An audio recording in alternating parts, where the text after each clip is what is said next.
गाय या भैंस के दूध से एलर्जी की अलामात क्या होती हैं और उसका इलाज किस तरह से किया जाता है? गाय और भैंस के दूध में कोई खातर ख्वाह फ़र्क नहीं है। ये दोनों दूध बराबर मिकदार में एलर्जी पैदा करते हैं। 100 में से 15 बच्चों को इन दूधों की वजह से एलर्जी होती है।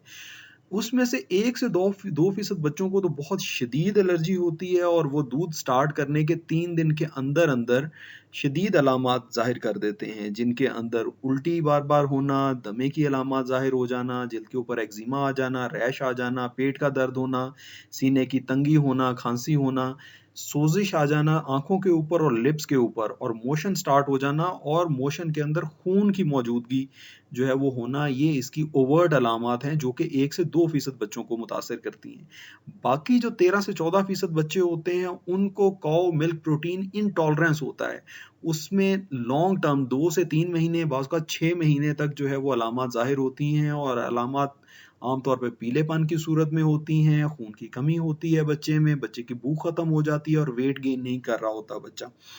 सबसे पहले हम देखते हैं कि क्या स्ट्रैटेजी होगी उन बच्चों में, जिन बच्चों को मिल्क प्रोटीन एलर्जी है। इन बच्चों को हाइड्रोलाइज्ड फ़ॉर्मूला दिया जाता है जिसमें प्रोटीन्स को छोटे फ्रैगमेंट्स में ब्रेक डाउन कर दिया गया होता है ताकि प्रोटीन्स एलर्जी ना पैदा कर सकें। फिर वालिदैन को चाहिए कि इन बच्चों की एलर्जी डायरी मेंटेन करें क्योंकि इन बच्चों को मज़ीद खानों से भी एलर्जी हो सकती है। जिस खाने से भी एलर्जी हो उसको डॉक्यूमेंट करें और अपने डॉक्टर से डिस्कस करें। इनको अल्टरनेटिवली सोया प्रोडक्ट्स, सोया दूध और soya milk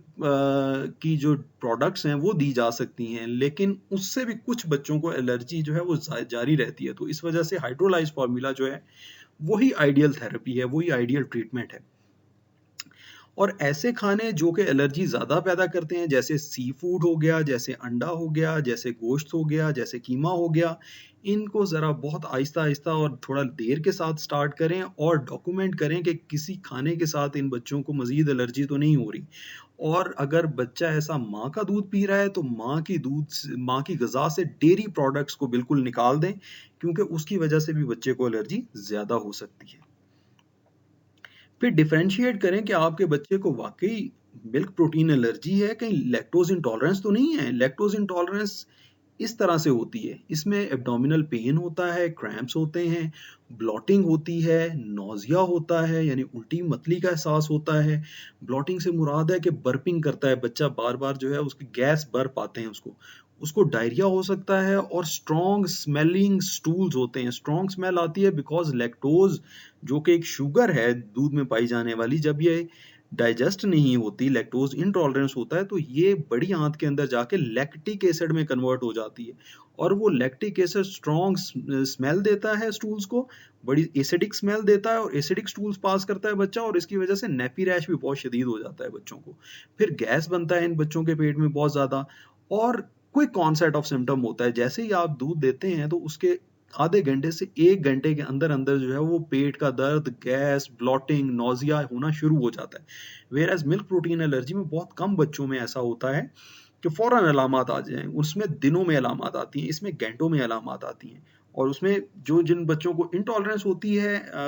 milk protein intolerance होती है, उनको तो 3 महीने मैंने बताया, 3 महीने के बाद जाके पता चलता है कि गाय या भैंस के दूध की वजह से बच्चों को ऐसा मसला हो रहा है। इस तरह की रैश होती है, ये जी मिल्क प्रोटीन इंटॉलरेंस या मिल्क प्रोटीन एलर्जी की ये रैश है बच्चे के गालों के ऊपर, माथे के ऊपर, बम्प के ऊपर इस तरह की रैश बन जाती है। बम्प के ऊपर जो रैश बनती है वो इस तरह की क्लासिकल रैश होती है, इसके अंदर छोटे-छोटे अल्सर्स होते हैं, ऊपर से जिल्द जो है वो उतर गई होती है और रेडनेस होती है, जनरलाइज़्ड रेडनेस होती है। फिर क्योंकि बच्चे को काऊ मिल्क से या बफलो मिल्क से एलर्जी होती है, तो कैल्शियम की मिकदार दूध के अंदर होने के बावजूद भी कैल्शियम जो है वो डेफिशिएंसी होती है बच्चे में। बच्चे में कैल्शियम की कमी हो जाती है क्योंकि बच्चे की अंतड़ियाँ एब्ज़ॉर्ब ही नहीं कर पा रही होती। आंतों को डैमेज हो रहा होता है मिल्क प्रोटीन्स की वजह से और आंतें कैल्शियम को एब्ज़ॉर्ब ही नहीं कर पा रही होती। ना कैल्शियम को एब्ज़ॉर्ब कर पा रही होती है, ना विटामिन डी को सही तरह से एब्ज़ॉर्ब कर पा रही होती हैं। तो फिर बच्चे को कैल्शियम की कमी की अलामत और विटामिन डी की कमी की अलामत भी ज़ाहिर होना शुरू हो जाती हैं। आयरन डेफिशिएंसी हो जाता है, उसकी 2 वजूहात हैं। एक तो दूध के अंदर आयरन बहुत कम मिकदार में, गाय और भैंस के अंदर के दूध के अंदर जो आयरन होता है वो बच्चा इस्तेमाल ही नहीं कर सकता, उसका बहुत थोड़ी मिकदार इस्तेमाल कर सकता है। और नंबर 2 ये कि जब बच्चा गाय और भैंस के दूध की वजह से उसे इंटॉलरेंस होती है तो उसकी बड़ी आंत से थोड़ा-थोड़ा खून रिस रहा होता है, जैसे ज़ख्म जिल्द पे बने होते हैं डायपर एरिया में, इसी तरह के ज़ख्म उसकी बड़ी आंत के अंदर बने होते हैं छोटे-छोटे, और उन माइक्रो अल्सर से बहुत थोड़ी-थोड़ी मिकदार में खून रिसता जा रहा होता है और उस बच्चे को रिलेटिव आयरन डेफिशिएंसी हो जाती है और फिर आयरन डेफिशिएंसी अनीमिया हो जाता है। इन बच्चों को folate deficiency, folic acid deficiency भी हो जाती है और ये भी विटामिन ज़रूरी है खून बनाने के लिए।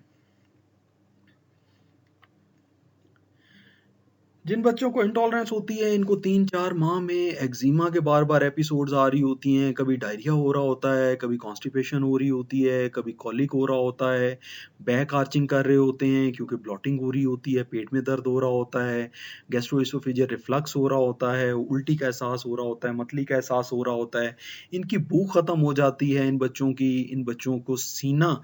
सीना बार-बार इनका ख़राब हो रहा होता है, बार-बार वीज़ी हो रहे होते हैं, सीना जाम हो रहा होता है, ये भी काऊ मिल्क प्रोटीन या बफ़लो मिल्क प्रोटीन एलर्जी की या इंटॉलरेंस की अलामात हैं।